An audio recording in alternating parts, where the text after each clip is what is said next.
मस्तक हे पायावरी या वारकरी संतांच्या ब्रह्मानंदं परमसुखदं केवलं ज्ञानमूर्तिं द्वन्द्वातीतं गगनसदृशं तत्त्वमस्यादिलक्ष्यम् एकं नित्यं विमलमचलं सर्वधी साक्षिभूतं भावातीतं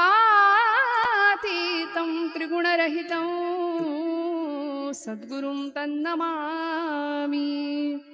योऽन्तः प्रविश्य मम वाचमिमां प्रसुप्तां सञ्जीवयत्यखिलशक्तिधरस्वधाम्नाम् अन्यांश्च हस्तचरणश्रवणत्वगादीन् प्राणान् नमो भगवते पुरुषाय तुभ्यं। वचनायिका कमळापती माझी रंकाची विनंती कर जोडितो कथे काणी आपण असावे जवळी।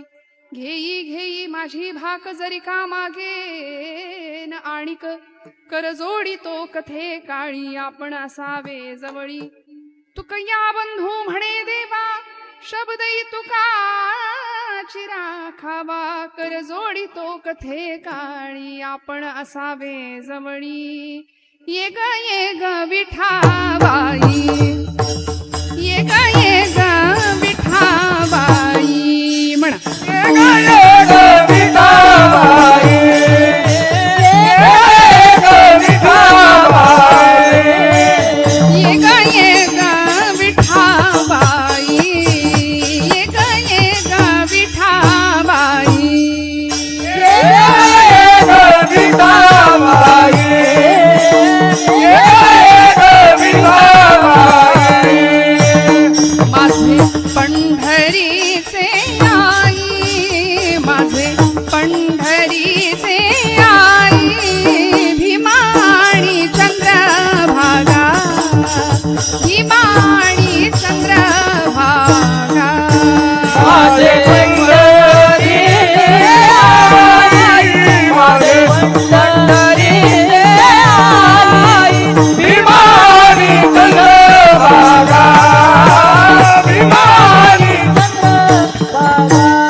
सरोजं सान्द्रनीलाम्बुदाभं जघननिहितपाणिं मण्डनं मण्डनानां तरुणतुलसीमाला कन्धरौ कञ्जनेत्रं सदयधवलहासं विठ्ठलं चिन्तयामि। प्रभो तुम्ही महेशाची या मूर्ती मी दुबळा अर्चितसे भक्ती बोल जरी गंगावती तरी स्वीकाराल की। परमेश्वर स्वरूप उपस्थित सर्व श्रोतृवृंदांच्या हृदयस्थ परमात्म्याला इको मागचा बंद करा, कमी करा एकदम आणि रिवर्ब चालू ठेवा।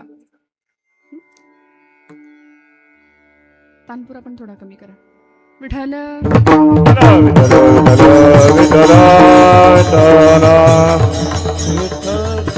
उपस्थित सर्व श्रोतृवर्गाच्या हृदयस्थ परमात्म्याला अत्यंत श्रद्धापूर्वक भावानी नमस्कार करते, नतमस्तक होते।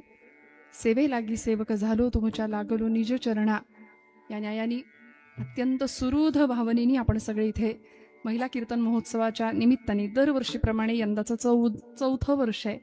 चौथ्या वर्षीतल्या सप्ताहाची चौथ्या दिवशीची कीर्तन सेवा माझ्या वाट्याला माझ्या परमभाग्याने आली। आपल्या सगळ्यांचे आशीर्वाद आहेत। प्रस्तुत कीर्तनरूपी सेवेकरता निवडलेला घेतलेला अभंग हा कैवल्य साम्राज्य चक्रवर्ती विश्वमाऊली ज्ञानोबारायांच्या विरहिणी नावाच्या प्रकरणातला अत्यंत गोड। मग बँक बॅलन्स जमवून ठेवतो का आपण नीट जगत नाही, आपल्या पोटाला चिमटे काढू पण लेकरासाठी सगळं जमू। हाडाची काय करू काढ, रक्ताचं जीवाचं सगळं तुम्हाला माहिती आहे माझं सगळं आपण करायला तयार असतो। सगळं जीवाचं रान करतो आपल्या लेकरांसाठी आणि 16, 17, 18, 19, 20, 25 वर्षाचा पोरगा आपल्याच पित्याला विचारतो काय केलं माझ्यासाठी सांगा। सगळ्यावर पाणी फिरतं एका क्षणात। तुम्ही कितीही करा केलं कुणी म्हणत नाही. मावशी खरं सांगा, मी नेहमी हा प्रश्न माझ्या महिला वर्गाला विचारते, तुम्ही अख्खं एक माहेरचं घर सोडून इकडे येता, रांधा वाडा उष्टी काढा, सगळ्यांचं सगळं करता, करायचं नाही असं नाही, करावंच लागेल, सगळ्यांचं सगळं आपण करतो, खरं सांगा केलं कुणी म्हणतं का हो? बघा माझ्या महिला वर्गाचं माना लगेच कुणी केलं म्हणत नाही. कितीही करा, यांच्यासाठी मरा जीव द्या, आपण कुणी काही करत नाही, कुणी काही केलं म्हणत नाही, मान्य करत. खरी गोष्ट आहे ना. मग आमचे ब्रह्मचैतन्य गोंदवलेकर महाराज म्हणतात, तुम्ही प्रपंचासाठी कितीही करा, प्रपंच म्हणणारच नाही केलं म्हणून, पण माझ्या रामासाठी थोडं करा, राम लक्षात ठेवतो, देव लक्षात ठेवतो. प्रपंच करायचाच आहे, पण तो करत असताना त्याला विसरणं यासारखं महत् पाप नाही दुसरं. जन्माला आल्यानंतर ज्यांनी आपल्याला प्रपंच दिला, त्यांनी हे उत्तम जीवन दिलं, त्याला हा जीव विसरतो यासारखं महत् पाप दुसरं कुठलंच असू शकत नाही. म्हणून इथं आल्यानंतर आपल्या जीवनाचं खरं सार्थक जर करायचं असेल ना, खरं समर्पक इह कर्तव्य, या इहलोकीचं कर्तव्य पूर्ण करून सुंदर प्रवास जर करायचा असेल ना, तर आमच्या जीवनाला अध्यात्माची बैठक असणं खूप गरजेचं आहे. म्हणून आज मला खूप छान वाटतं की तरुण मंडळी आज इथं आहेत, माझ्या काही तरुण भगिनी इथं आहेत. कारण त्यांची पावलं जर इकडं वळतील तर आम्ही आमच्या पिढ्यांना काय द्यायचं असतं. मी तुकोबरायांचं प्रमाण सांगून पुढे जाईन. महाराज म्हणले होते, माझ्या वडिलांची मिरास शिगा देवा. मिरास हा शब्द मराठी पोरांना लवकर कळत नाही, म्हणजे कॉन्व्हेंटच्या पोरांना लवकर कळत नाही. कारण मिरास म्हणजे इस्टेट, संपत्ती, ऍसेट म्हणतो आपण त्याला, वारसा हक्कानी जे काही आमच्या पुढच्या पिढ्यांना द्यायचं असतं ते. तुकोबराय म्हणतात, आमच्या वाडवडिलांनी, म्हणजे आपण कसं पोरगा आपल्याला विचारतं सातबाराच्या उतार्यावर माझं नाव चढलं पाहिजे, किंवा सातबारासाठी जीव उलटा पालता आम्ही करतो, पण तुकोबराय म्हणतात आमच्या वाडवडिलांनी आम्हाला सातबारा दिला, पण आमचा सातबारा परमार्थाचा सातबारा आहे. विठ्ठल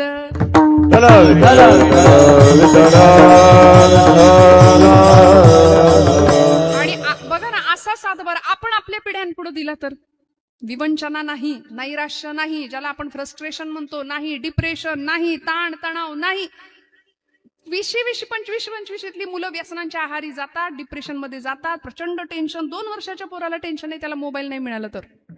सगळे ताणांमध्ये आहेत, पण संतांच्या हृदयातलं, संतांच्या चेहऱ्यावरचं प्रसन्न हास्य आणि ती शांतता मिळाली की आम्हाला कळतं, समाधान नावाची श्रीमंती मिळवायची असेल तर चिंता करून नाही मिळणार, चिंतन करूनच मिळेल. मग चिंतन कशाचं करायचं? चिंता आपण प्रपंचाची करतो, चिंतन परमात्म्याचं करा. ते चिंतन आम्हाला चैतन्याकडे घेऊन गेल्याशिवाय राहणार नाही. चिंतने चिंतने तद्रूपता. मग ज्ञानोबरायांनी चिंतन केलं, संतांनी चिंतन केलं, आणि परमेश्वराची इतकी आवड लागली, इतकी आवड. बघा, आम्ही माणसं लबाड आहे या प्रांतामध्ये. तुम्ही जागे आहेत ना सगळे? सगळे जागेपणी ऐका. मी असं म्हणते, भक्तीच्या प्रांतामध्ये आम्ही माणूस प्राणी किंवा मनुष्य प्राणी थोडीशी लबाडी करतो, कारण सकाम भक्ती आपल्या सगळ्यांची. आपण सगुण विग्रहावर प्रेम करतो, देवाच्या मूर्तीवर आपण प्रेम करतो, आणि मूर्तीविषयी आपली उपासना असते. म्हणून आपण उपासना आणि भक्ती हे 2 वेगळे शब्द आहेत. आपण ते एकाच अर्थाने वापरतो बऱ्याचदा. उपासना म्हटलं की त्यामध्ये काहीतरी सकामता आली, म्हणून तर आमच्या सगळ्या स्तोत्रांमध्ये फलश्रुती येते बघा. विद्यार्थी लभते विद्या, धनार्थी लभते धनम, पुत्रार्थी लभते पुत्रान, सर्व लभते.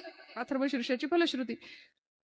प्रत्येक स्तोत्राच्या खाली फलश्रुती असते. हे मिळेल, हे मिळेल, आणि ते मिळतं म्हणून आपण करतो. आपण आशे नाही करणार देवाची स्तुती किंवा देवाचं नाम. परवा एका कीर्तनामध्ये मी शिवस्तुतीतला शेवटचा श्लोक गायले बरं का. तो श्लोक असा आहे, शास्त्राभ्यास नको, श्रुती पढू नको, तीर्थासी जाऊ नको, योगाभ्यास नको, व्रते मख नको, तीर्थे तपेती नको, काळाचे भय मानसी धरू नको, दुष्टासी शंकू नको, ज्याची या स्मरणे पतित तरती, तो शंभू सोडू नको. असा एक श्लोक शिवस्तुतीतला शेवटचा श्लोक आहे. त्याच्यामध्ये सांगितलं, शास्त्राभ्यास केला नाही तरी चालेल, श्रुती पढू नको, तीर्थासी जाऊ नको, योगाभ्यास नको, व्रते नको, मख म्हणजे यज्ञ नको, तीर्थ नको, काही नको. एक गृहस्थ मला भेटले कीर्तन झाल्यावर, ते म्हटले, ताई तो श्लोक मला लिहून देता का? म्हटलं कुठला? म्हणे तो तुम्ही जो म्हटला तो. म्हटलं मी बरेच श्लोक गायले, नेमका कुठला पाहिजे? ते नाही काय, ह्याच्यामध्ये हे करू नको, ते करू नको, हे करू नको सांगितलंय, तो श्लोक जरा लिहून देता का? मला सांगायचा मुद्दा. अरे म्हटलं सगळं ठीक आहे, पण शेवट, ज्याची या स्मरणे पतित तरती, तो शंभू सोडू नको, असंही सांगितलं. त्यामुळे आम्ही पळवाटा खूप शोधतो, भक्ती करत असताना सुद्धा सकाम भक्ती करतो, पण जी सकामतेच्या पलीकडे जाऊन काहीच नको, निर्लेप निष्काम मनाने भगवंताच्या समोर उभं राहावं, अष्टसात्विक भाव जागृती व्हावी. खऱ्या वारकऱ्याला विचारा ना, पांडुरंग परमात्मेकडे चालत गेल्यानंतर भगवंताला पाहिल्यानंतर काय अनुभूती आहे? ढास ढास अश्रुधारा वाहल्याशिवाय राहत नाही. भगवंताला पाहिलं, भगवंताचं ते सगुण विग्रह.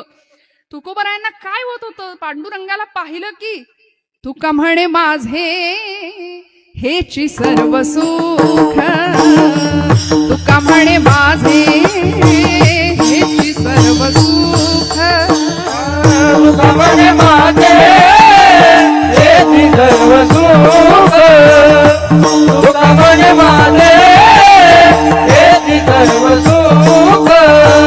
आहीन श्रीमुख आवडीने, आहीन श्रीमुख आवडीने, तुळशीहार गळा कास पीतांबर, तुळशीहार गळा कास पीतांबर. मुख आवडीना पाहिना श्रीमुख आवडीना, तुळशीहार गळा कास पीतांबर, तुळशीहार गळा कास पीतांबर.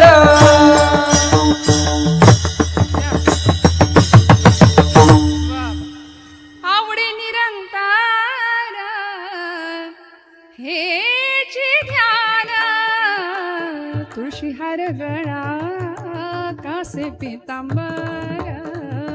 भगवंताला पाहिलं, सगुण विग्रहावर इतकं प्रेम केलं आणि त्या सगुणाच्या पलीकडे असलेलं ते निर्गुण तत्व, त्याच्यापर्यंत पोहोचायचंय ते ध्येय. आम्ही काय करतो? आम्ही सगुणापर्यंतच थांबतो, पण सगुणाचे आधारे निर्गुण पाविजे निर्धारे. निर्गुण उपासना साधली, संतांनी सगुणाचा आधार घेतला. तुम्हाला मला सुद्धा सगुण पूजा दिली, सगुण पूजा दिली.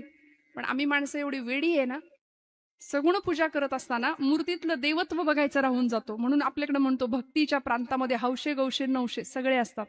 नाथबाबांना याचं वाईट वाटलं. नाथ महाराज म्हणले, आमच्या सगळ्या समाजानी देवाच्या मूर्तीचं सुद्धा बाहुलं करून टाकलं आणि भारूड लिहिलं, त्याला नावच दिलं बाहुलं.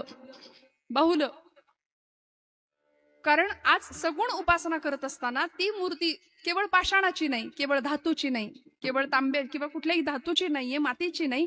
त्या पलीकडे जाऊन त्या मूर्तीतलं चैतन्य ज्ञानोबांना पाहता आलं. म्हणून तर माऊली प्रत्येक वेळी हाक मारायचे, बाप रखुमा देवी वरू.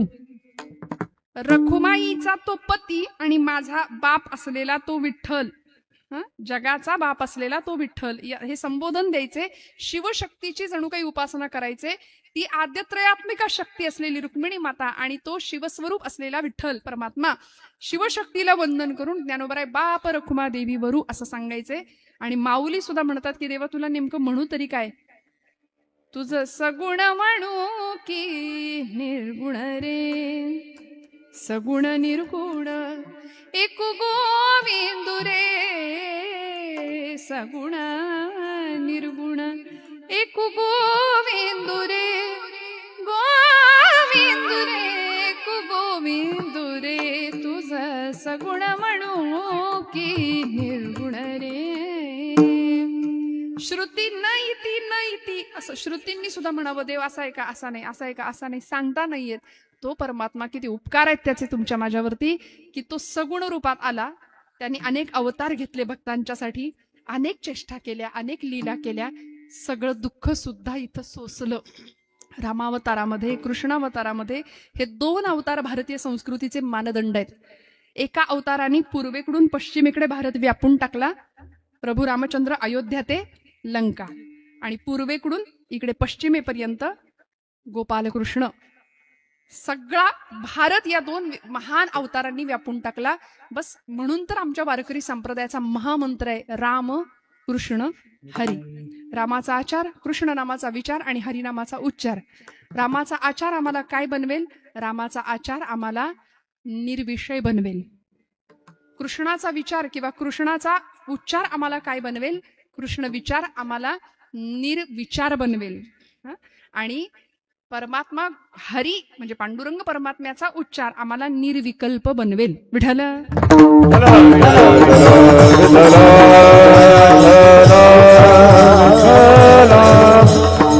निर्विषय निर्विचार आणि निर्विकल्प या स्थितीला जर पोहोचायचं असेल तर भगवंतातलं आणि आपल्यातलं सख्यत्व किंवा ते अभेदत्व काय आहे ते जाणून घ्यायचं असेल तर ज्ञानोबऱ्यांच्या वाटेनं थोडंसं जावं लागेल.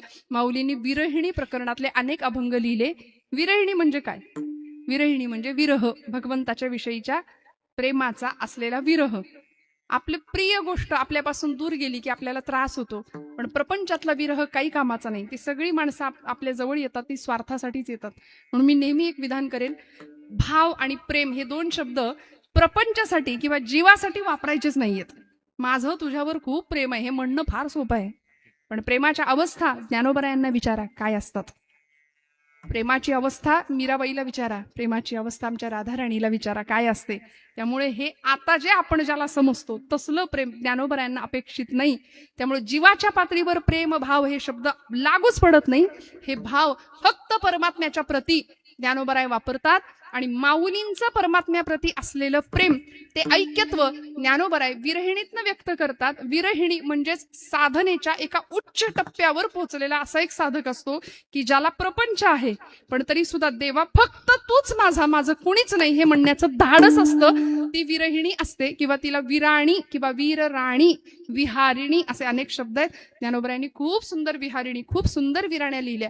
तुकोबरायांनी पण लिहिल्या. भेटी लागी जीवा लागली से आस पडिले दूर देशी मज आठवे मानसी मज आठवे मानसी.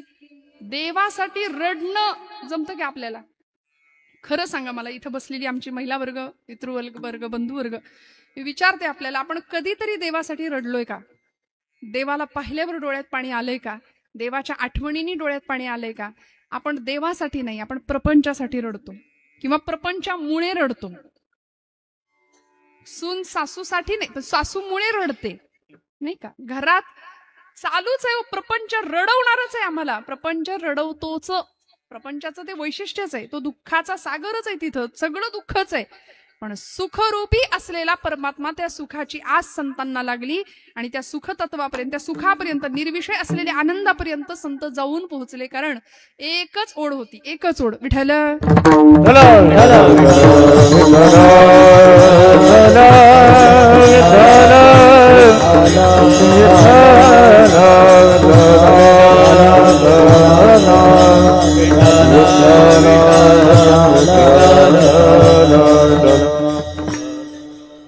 मग परमात्म्याला गाठायचं असेल, परमात्म्यापर्यंत पोहोचायचं असेल म्हणून मी प्रश्न विचारला. आपण सगळे असे आहोत की आपण देवासाठी नाही रडत, आपण आपल्या लेकरा बाळांसाठी, आपण आपल्या प्रपंचासाठी, आपण आपल्या संसारासाठी. नुसता जीव सकाळी उठल्यापासून रात्री झोपेपर्यंत अखंड हा जीव धावत असतो, पळत असतो. का? सुख मिळावं म्हणून.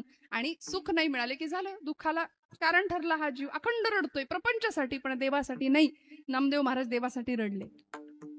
तू सोडून मला दुसरं काहीच नको. या अवस्थेला गेलेली ती विरहिणी, ती एखादी गवळण, ती एखादी गोपी भगवंतावर निस्सीम प्रेम करते आणि ती विरहिणी म्हणते. मीराबाईंचं धाडस केवढं मोठं आहे बघा. आपण काय म्हणतो? नवरा माझा, मुलगा माझा, घर माझं, दार माझं, प्रपंच माझा, सगळं माझं. तसा देवा तू सुद्धा माझा. पण ही लबाडी आहे. असं नाही. मीराबाई म्हणतात मेरे तो गिरीधर गोपाल दुसरा न कोई. हे म्हणायला धाडस लागतं, हे म्हणायला धाडस लागतं. आणि ज्ञानोबरायांसारख्या पुरुष संत आहेत पण सगळ्या जगाने ज्ञानोबरायांना काय म्हटलं? माऊली म्हटलं. विश्व माऊली ठरल्या, सगळ्या संतांना मान्य ठरल्या. 750वा जयंती महोत्सव ज्ञानोबरायांचा. इतकं अलौकिक विभूतिमत्व या महाराष्ट्राच्या मातीला लाभलं. हे भाग्य आहे आमचं. आणि आमचं अजून एक भाग्य आहे की आम्ही ज्ञानोबा तुकोबरायांच्या नंतर जन्माला आलो. किती आनंद आहे बघा. माऊलींच्या तुकोबरायांच्या वाटेवर आम्ही चालतो. इथं जर शंका आली ना मनात तर आमच्यासारखे करंटे आम्ही आहे, आमच्यासारखे करंटे आम्ही आहे. आज आमचा सगळा सबंध वारकरी संप्रदाय, सगळा समाज वारीला जातो. का? कारण भगवंत आपलाय, त्याच्याविषयी प्रेम आहे, आवड आहे, हे माहिती आहे. वारीला जाणाऱ्या एखाद्या वारकऱ्याला आज अलीकडे वारीमध्ये मी मग अशी म्हटलं तसं हौशे नवशे गवशे सगळीकडे असतात. भक्तीच्या संप्रदायामध्ये, भक्ती पंथामध्ये अनेक रील करणारी आता तरुण मंडळी बरीचशी दिसली यंदा. तर त्यांनी एका वारकऱ्याला प्रश्न विचारला. एक 70-75चे बाबा होते. त्यांना प्रश्न विचारला, बाबा किती वर्ष झालं वारी करताय? आणि ते बाबा वयस्कर होते. त्यांनी त्यांच्या नातवाला खांद्यावर घेतलं होतं. त्या तरुण पोरांनी मोबाईल असा धरला त्यांच्या समोर आणि सांगितलं, बाबा बोला. क्रेज आहे सध्या या गोष्टीची, सोशल मीडिया आहे सध्या. आम्हाला रील मध्ये आमचा स्क्रोलिंग मध्येच इतका वेळ जातो, आम्हाला कळत नाही. बरोबर आहे की नाही महिला वर्ग? मी निंदा नाही करत आहे कुणाची, याला कुणीच अपवाद नाही. तो आमच्या शरीराचाच एक अवयव होऊन बसलाय. पण त्यांनी त्या बाबांना प्रश्न विचारला. म्हणले, बाबा किती वर्ष वारी करताय?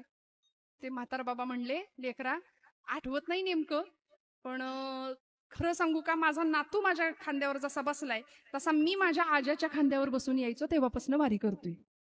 हे उत्तर मिळालं. कारण पूर्वीच्या लोकांचं गणित असंच ना, आता साल सणावळ्या कुठे लक्षात ठेवायच्या? बाबा तेव्हापासून मी वारी करतोय, मला आठवतही नाही साल, पण मी तेव्हापासून वारीची परंपरा निभावतो, करतो. त्या पोराने प्रश्न विचारला, बाबा एवढे वर्ष वारी करताय पण देव भेटला का? तिथं भेटलाय का कुणाला? खरं सांगा ना, देव भेटलाय? देव दिसलाय? देवाला बघणं इतकं सोपं आहे का हो? आम्ही सहज अपेक्षा करतो. मी बऱ्याचदा एक वाक्य उच्चारते, अर्थाचा परमार्थ आपल्याला लवकर करतो. नाही कळलं? अर्थाचा परमार्थ आपल्याला लवकर कळतो, परमार्थाचा अर्थ कळायला वेळ लागतो. विठ्ठल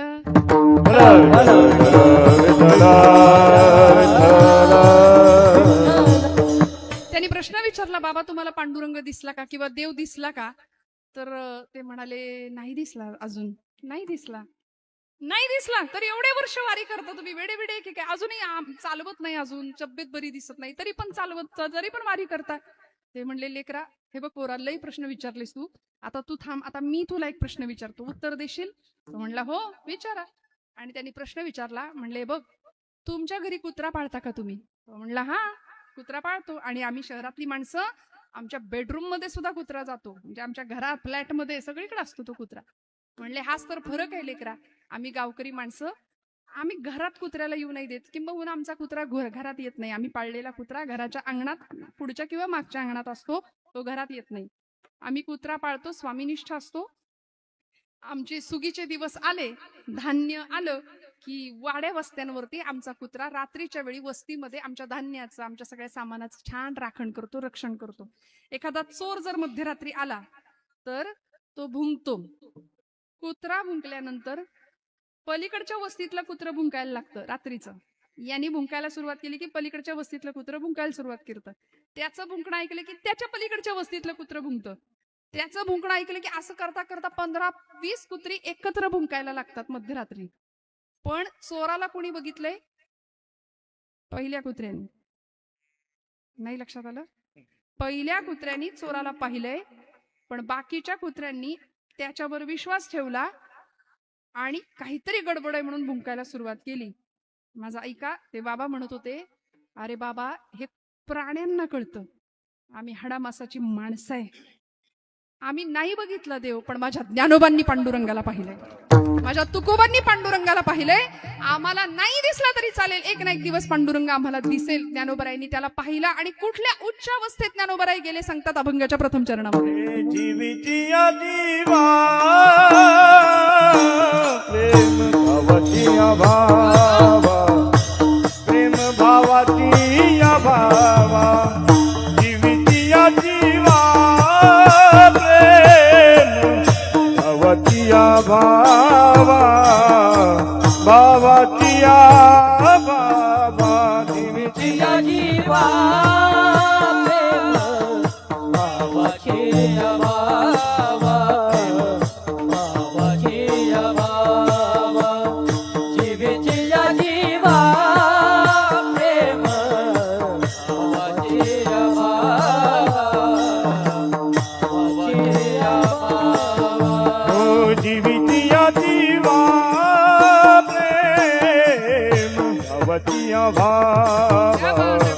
प्रेम भावाची बाबा, जीविती जीवा भावाची भावा, प्रेम भावाची बाबा, जीविती जीवा प्रेम भावाची बाबा, प्रेम भावाची बाबा, जीविती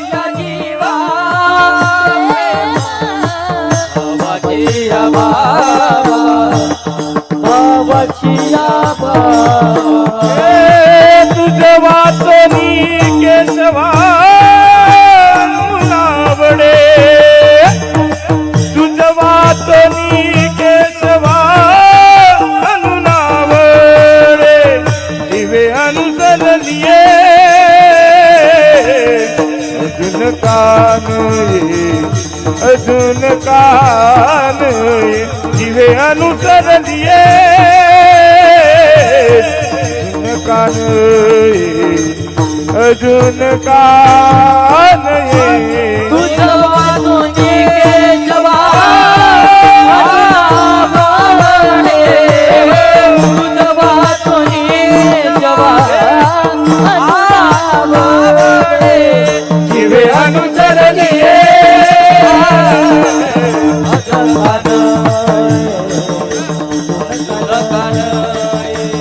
जीवे अनुसरले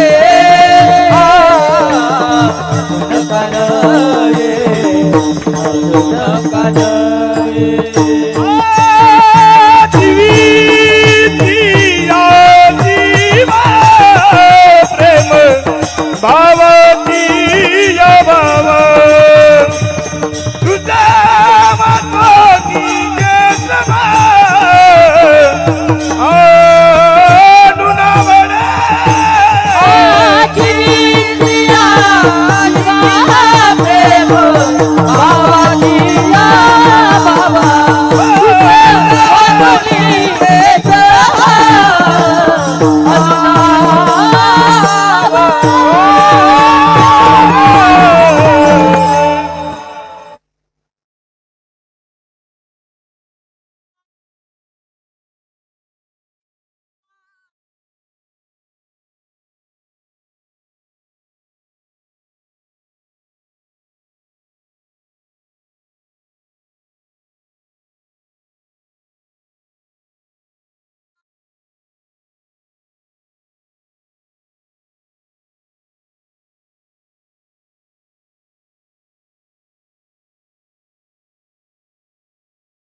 अगस्त्य स्मर्तृणाम, आमच्या ठिकाणची सगळी पाप हरण करणारा तो हरी आहे. त्याचा उच्चार करणं, तो जीवाचा जीव आहे. ज्ञानोबराय सांगतात त्याच्याविषयी आवड निर्माण व्हायला लागते. देवाची आवड. काल आपण अभंग ऐकला, मला वाटतं, आवडीने भावे हरिनाम घेसी तुझी चिंता त्यासी सर्व आहे. भगवंताची आवड निर्माण व्हायला त्याला शब्द शास्त्रकारांनी वापरला पूर्वानुराग.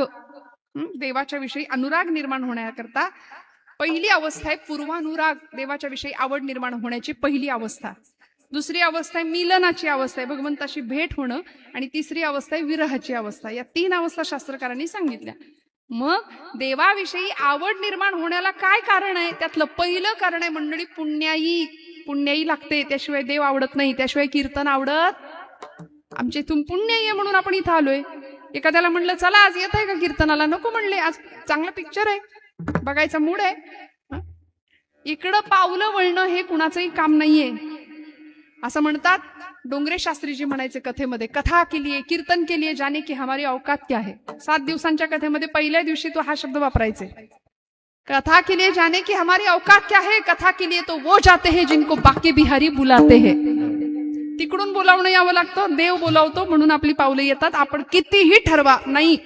एखाद्याला म्हणा कीर्तनाला येता का, म्हणले नाही, मूड नाही आज, आज काय बसलेलं उठवत नाही, उठलेलं बसवत नाही, कशाला कीर्तन, काही नको. कोई तन दुखी, कोई मन दुखी, कोई धन बिन रहत उदास, थोडे थोडे सब दुखी, सुखी हरी के दास.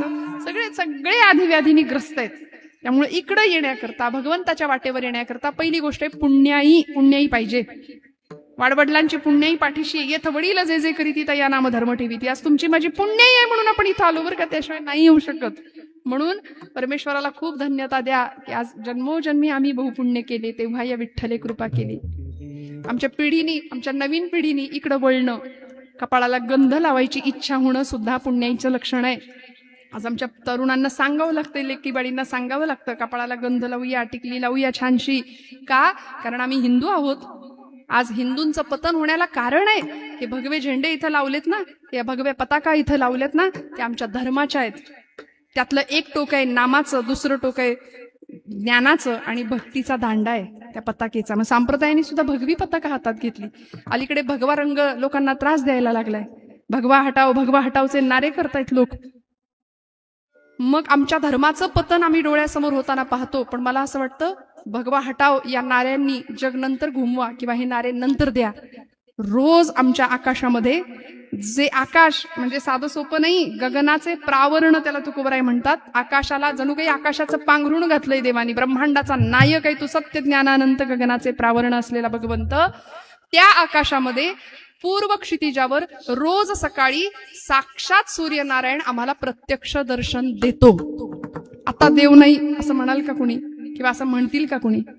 देवाला प्रत्यक्ष पाहतो की आम्ही रोज. फक्त आम्ही सूर्यवंशी असल्या कारणाने सगळेच पाहत नाही. जे सूर्यवंशी आहेत ते नाही पाहत. मी असं बऱ्याचदा म्हणते, आम्ही कीर्तनकार, प्रवचनकार, गायक हे सगळे निशाचर प्राणी. आता रात्रभर प्रवास करून सकाळचा सूर्य कसा दिसायचा असा कधी कधी प्रश्न पडतो. पण तरी सुद्धा रोज सकाळी, माझी ही गृहलक्ष्मी आहे घरातली, आमच्या सौभाग्यवती माता भगिनी आहेत, रोज सकाळी तुळशीला पाणी घालताना सूर्यनारायणाला आपलं दर्शन आपण घेतो. हा नियम आहे आपला, हा नियम आहे, ते घडतं हातून. आपणही रोज सकाळी पंचायतन पूजा आचार्यांनी दिली, त्यातलं 5वं दैवत म्हणजे सूर्यनारायण आहे. बरोबर, प्रत्यक्ष दर्शन देतो. काय परिस्थिती आहे हो, पूर्व क्षितिजावर आकाशामध्ये भगवी छटा सगळीकडे आधी उगवते आणि मग सूर्यनारायण उदित होतो. तो उगवताना सुद्धा आकाश भगवं करून टाकतो, मावळताना सुद्धा आकाश भगवं करून टाकतो. मला असं वाटतं भगवा हटावचे नारे नंतर द्या, आधी हिंमत असेल तर तो भगवा हटवून दाखवा, मग भगवा हटाव आणि मग हिंदू धर्मावर घाले घालण्याचा विचार करा. आमच्या हिंदू धर्माचं पतन व्हायला कारण आम्ही हिंदू का आहोत सांगते. आमच्या मनामध्ये श्रद्धेची कमतरता पडतीये, श्रद्धा कमी आहे. कपाळाला गंध लावायची इच्छा नाही. माझ्या तरुण भावंडांना मी हात जोडून सांगते, कधी घरातनं बाहेर पडताना पहिले कपाळाला गंध लावा. आपण हिंदू आहोत ना, इथं जातीपातीचा विषय नाही. आपण हिंदू आहोत, आपण एका छत्राखाली आहोत, आपण भगव्याखाली आहोत. बस कपाळाला गंध, वारकऱ्याचा नियम, गळ्यात तुळशीची माळ असावी, काय हरकत आहे. मला असं म्हणतात 3 गोष्टी केल्याशिवाय इथून जायचं नाही. इथून म्हणजे कुठून? कीर्तनात घरी. बरं, आपल्याकडे किती वेळ आहे सांगा बरं मला आता जरा. हा, अर्धा तास, 1 तास आहे. घड्याळातलं नाही झालं तर माऊलींचे ज्ञानेश्वरी म्हणजे साक्षात ज्ञानोबा माऊली आहेत. तुकोबांची गाथा म्हणजे साक्षात तुकोबाराय आहेत. समर्थांचा दासबोध म्हणजे साक्षात समर्थ माऊली आहेत. माझी काया आणि वाणी गेली म्हणाला अंतःकरणी, परी मी आहे जगत जीवनी निरंतर, आत्माराम दासबोध माझे स्वरूप स्वतः सिद्ध असता, न करावा खेद भक्तजनी. समर्थ म्हणतात, कारण ज्ञानोबरायांना भेटायचं असेल ना, ज्ञानेश्वरीला हातात घेऊया. मी हात जोडून माझ्या तरुण भावंडांना सांगते, रोज एक, किती सांगू, किती वाचाल? इकडे माझी भावंड आहेत तरुण, आता मध्ये मध्ये बसलेली आहेत. मला एक थोडंसं सांगा ना, रोज आपण एक 10 ओव्या, 40 ओव्या, 100 ओव्या, 200 ओव्या तुम्ही वाचाल. गळ्यामध्ये पवित्र तुळशीची माळ घालाल, पांडुरंग परमात्म्याचं स्मरण कराल. माझी ही सगळी मोठी माणसं आहेत, महिला वर्ग आहे, आम्ही रोज 400 ओव्या वाचतो.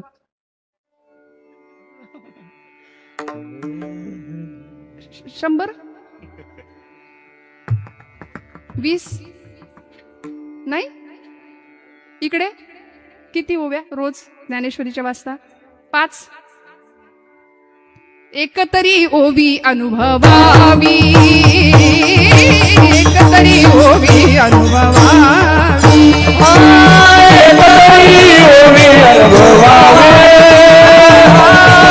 एकतरी ओवी अनुभवावी. रामा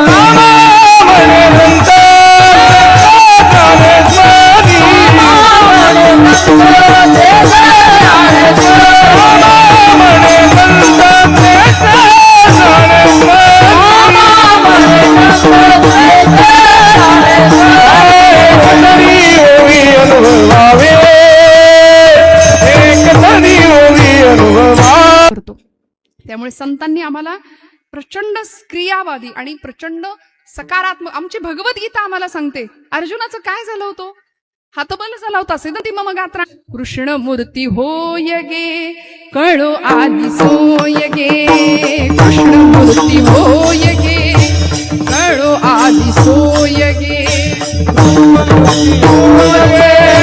कळो आले होय कृष्ण मूर्ती होय कळो आले होय प्राणाचाही प्राणू पाहता, प्राणाचाही प्राणू पाहता, सुख सांगू काय गे तुळशी माळ गळा गे, कस्तुरीचा टिळा गे तुळशी माळ गळा गे, कस्तुरीचा टिळा गे, तुळशी माळ गळाए, कस्तुरीचा टिळाए, तुळशी माळ गळाए, कस्तुरीचा टिळाए.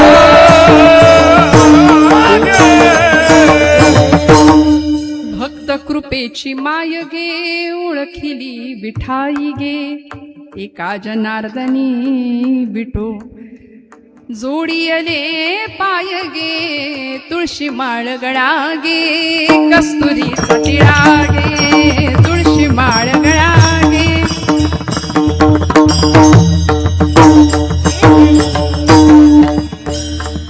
माझा भगवंत असा आहे हे त्यांनी ज्यावेळी वर्णन करावं ना त्यावेळी रुक्मिणीची अवस्था काय झाली होती त्या दरबारात. ऐका, कथा सांगते आम्हाला. रुक्मिणी स्वयंवराची भागवतातली कथा आहे, मी माझ्या पदरचं नाही सांगत आहे काही. श्रीमद भागवतामध्ये रुक्मिणी मातेचं वर्णन केले की ती कथा जशी ऐकली, कृष्णाचं वर्णन जसं ऐकलं, श्रवण केलं, तशी तिला चक्करच आली, बेशुद्ध झाली. आणि मग रुक्मिणी आईसाहेबांनी एक पत्र पाठवलं होतं. कुणाला कुणाला जागे आहेत ना सगळे? कृष्ण परमात्म्याला एक पत्र पाठवलं. भागवतामध्ये ते पत्र प्रसिद्ध आहे, विश्वातलं सगळ्यात पहिलं पत्र आहे ते. आईसाहेबांनी भगवंताला पाठवलेलं. श्रुत्वा गुणान भुवन सुंदर शृण्वतांते, निर्विश्य कर्ण विवरैर हरतोंगतापम, रूपम दृशम दृशिमताम अखिलार्थ लाभम, त्वय्यच्युता विशती चित्तम पत्रपम मे. म्हणाली श्रुत्वा गुणान भुवन सुंदर, तू त्रिभुवनात सुंदर आहे हे मी ऐकलंय फक्त माझ्या कानांनी, आणि माझी ही अवस्था झाली, तेव्हा आता या आणि मला घेऊन जा, असं पत्र पाठवलं होतं. शिवशक्तीचं ब्रह्ममायेचं मिलन या प्रसंगामध्ये झालं. रुक्मिणी विवाह झाला, स्वयंवर झालं, सगळं झालं. पण कशामुळे देव आवडला? श्रवणामुळे. म्हणून मी कारण सांगतेय.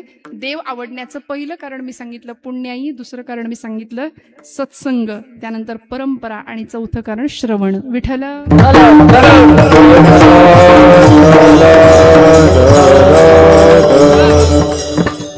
किती भूल पडायची. गवळणींची अवस्था काय होती? तो जीवाचा जीव होता. कसली जीवाला भूल पडे, कसली जीवाला भूल पडे, कसली जीवाला भूल पडे, कसली जीवाला भूल पडे. हरीच्या मुरलीवर जीव जडे, हरीच्या मुरलीवर जीव जडे, कसली जीवाला भूल पडे, कसली जीवाला भूल पडे.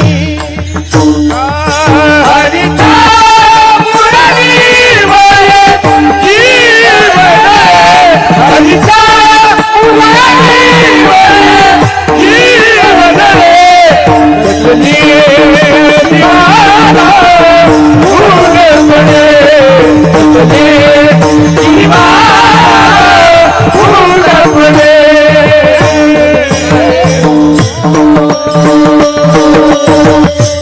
देवानी बासरी वाजायला सुरुवात केली. शरद पौर्णिमेच्या रात्री कदंब वृक्षाखाली देव, म्हणजे आपली कोजागिरी पौर्णिमा, देव बासरी वाजवायचे.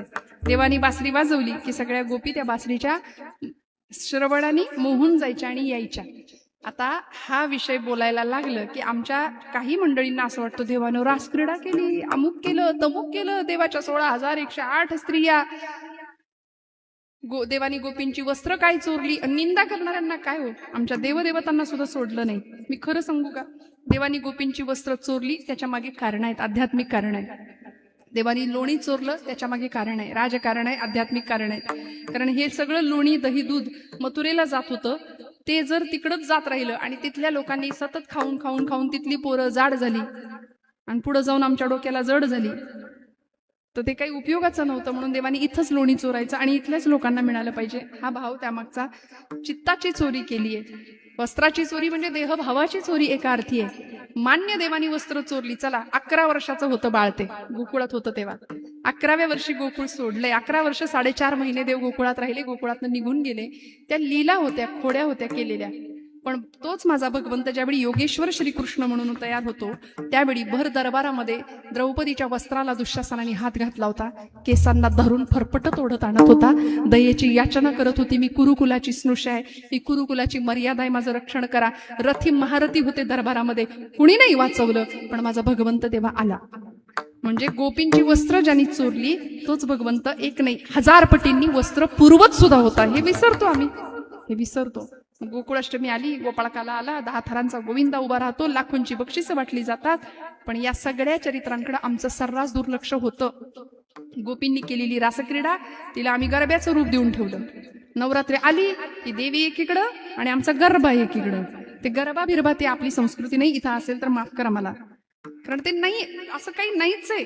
देव रासक्रीडा खेळले म्हणजे कुणाशी खेळले, गोपी आल्या होत्या का रात्रीच्या, असं नाहीये, असं नाहीये. गोपींच्या बरोबर रासक्रीडा म्हणजे जीवात्म्याचं शिवात्म्याशी असलेलं ते मिलन आहे. एक जीव शिवाच्या भेटी करता अखंड तळमळतो, ती विरहिणी, तो भाव माऊली व्यक्त करतात. ही काही कुठली कामक्रीडा नाहीये किंवा रासक्रीडा म्हणजे कुठल्याही भगवंताच्या नावाखाली आपण धर्मावरती टीका करणाऱ्यांना सांगूया की देवाची रासक्रीडा म्हणजे काय होती. इथं कुणी द्वारकाधीश नाही, इथं कुणी कृष्ण नाही, तो भगवान नाव दिलंय. भगवान अपिता रात्री शरदोत्फुल्ल मल्लिका, असं श्लोक आहे भागवतामध्ये.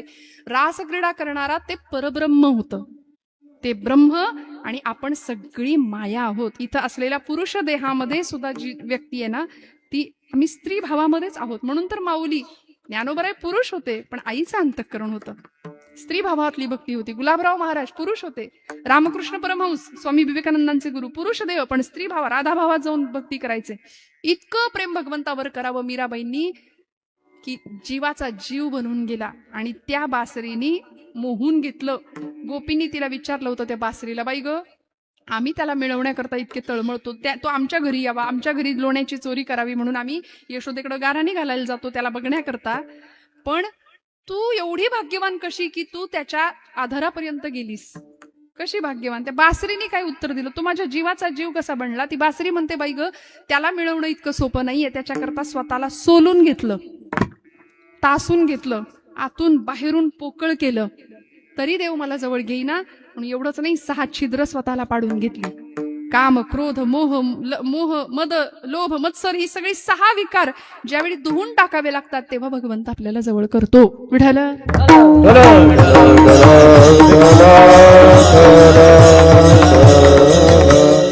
आणि मग भगवंताला जवळ केल्यानंतर देव सुद्धा भक्तासाठी रडतो. अशा वेळी जीवीची या जीवा प्रेम भावाची या भावा, तुझं वाचुनी केशवा अनुनावडे.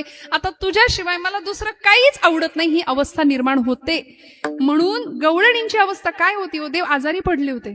ज्यावेळी गोकुळ सोडून गेले, द्वारका स्थापन केली, मथुरेत राहिलं, कंसाचा वध वगैरे सगळं झालं आणि देव गेले द्वारकेमध्ये, पश्चिम सागरावर द्वारका स्थापन केली. द्वारका स्थापन केली त्यावेळी सोन्याची नगरी होती. द्वारकेत भगवंत राहिलेत, पण देवाला गोकुळची सतत आठवण यायची आणि देव रडायचे गोपींच्या आठवणीने. त्यावेळी रुक्मिणी मातेने विचारलं, देवा सारखं काय रडता, एवढं सगळं वैभव आहे, ऐश्वर्य आहे, आणि तुम्ही इथं सगळी सुख असताना त्या गोपींची आठवण काढता. गोपींची निंदा केली तर देवाला त्रास होतो, त्रास व्हायचा. देवाला ताप आला आठवणीने, गोपींच्या आठवणीने देवाला ताप आला. ताप आल्याबरोबर सगळी औषधं शोधायला सुरुवात झाली. कुठंच कुठलं औषध मिळेना.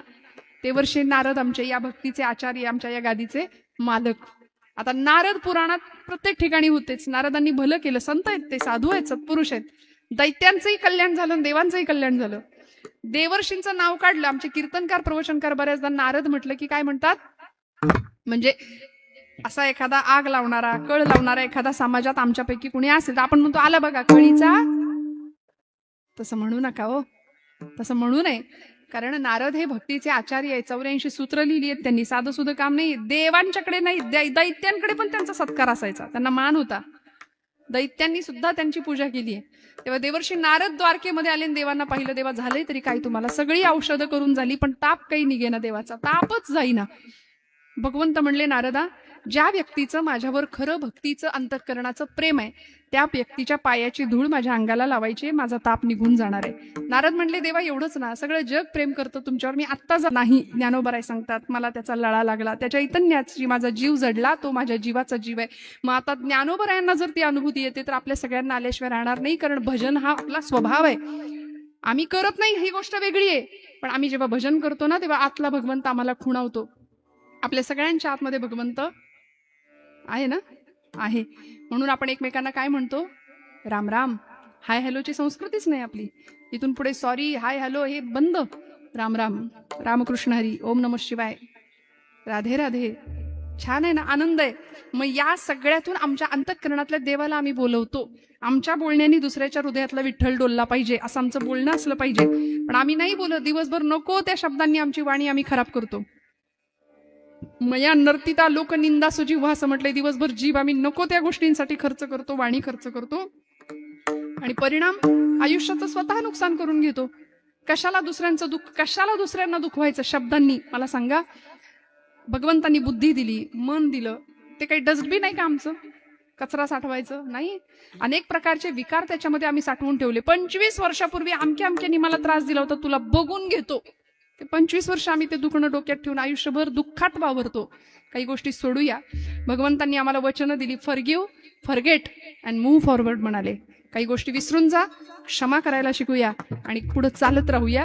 भगवंताला जर पाहिलं, त्याचं चरित्र ऐकलं ना, तर आम्हाला हे जीवन सुरळीत आहे, छान आहे, याचा अनुभव आल्याशिवाय राहणार नाही. देव आतमध्ये आहे याची अनुभूती घ्यायची असेल तर मग अशी मी एक वाक्य बोलले होते, देहासाठी भोजन आणि मनाच्या तृप्तीसाठी भजन. विठोबा, हा हा, टाळी टाळी, सगळ्यांचा आवाज. विठोबा रखुमाई, विठोबार घुमाई,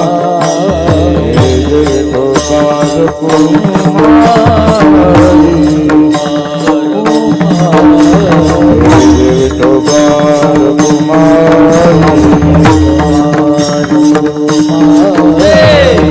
विठोबार घुमाई,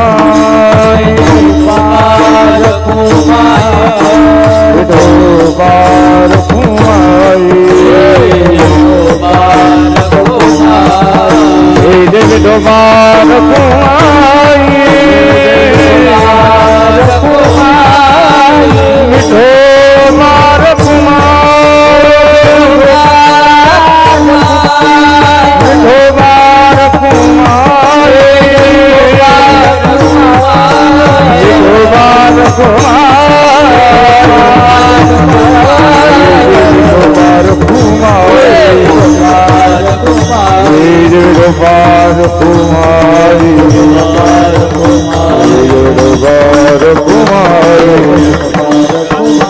विठोबार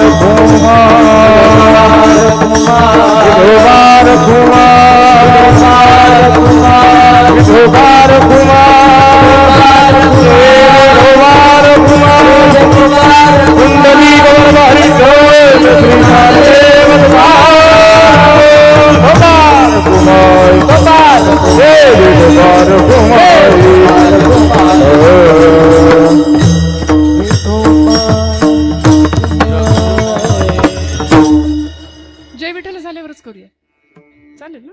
हा? मग कीर्तन संपूया, आपण थांबूया. जीवीची या जीवा, प्रेम भावाची या भावा, तुझ वाचुनी केशवा अनुनावडे. जीवे अनुसरली अजुनी कानये, वेगी आणावा तोस ये प्राणू माझा. जीवे अनुसरली अजुनी कानये, वेगी आणावा तोस ये प्राणू माझा. भगवंताविषयी तीव्र विरह, अत्यंतिक वेदना भगवंताच्या साठी हृदयामध्ये निर्माण होणं, या ज्ञानोबराय म्हणतात. माऊलींच्यावर, संतांवर आपण नितांत प्रेम करावं. माऊली म्हणतात, माझा भगवंत इतका सुंदर आहे, सौभाग्याचा पुतळा आहे. सौभाग्य सुंदरू लावण्य सागरू